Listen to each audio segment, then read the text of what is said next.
Are we good, timer? Buddy? There you are. Yeah. Okay. Hello. Okay. No, you're okay, go ahead. Okay. So the CDC owns a patent on a particular strain of Ebola known as Ebobun, which was created in 2009 and awarded in 2010. And so you may not know about this. This isn't on The Wire or on CNN, but on google.com/patents, they have a list of any patent that exists. And one of the patents that it shows is the patent on Ebola.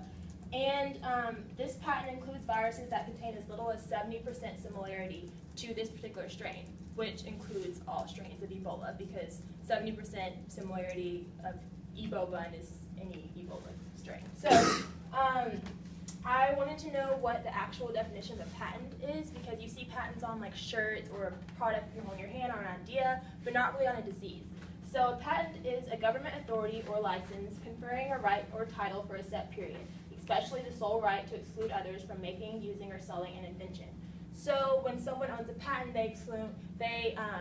they have exclusivity to making money off of it. So basically, the CDC is now profiting on the treatment and the spread of Ebola.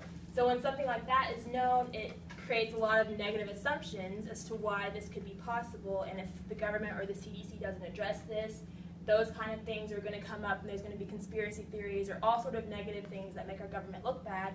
And if they don't want that to happen, then they should probably address this and tell why this happens, how often this happens, and what maybe positive could come from a patent on a disease, and not negative things like heard bioterrorism reports and depopulation control, all these kind of things that just promote like negative thinking. So we just want to know more information about this.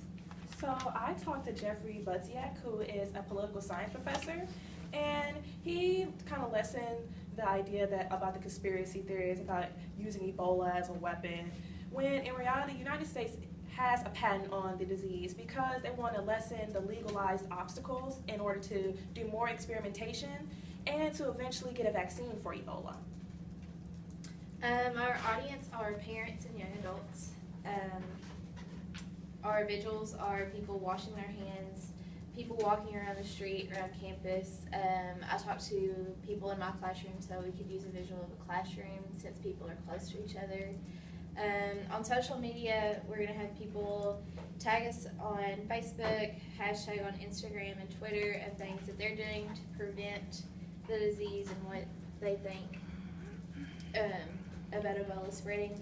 And we will also tweet out pictures and things that they can do. And the reason this is important right now is because right now is when Ebola is spreading, and people will need to know all the information about it, not just some of the information. And we live in a generation where we live in a time where the younger generation is kind of often like questioning the older generation and questioning authority, and we just need to bring people together as both the generations and not just have one side or the other.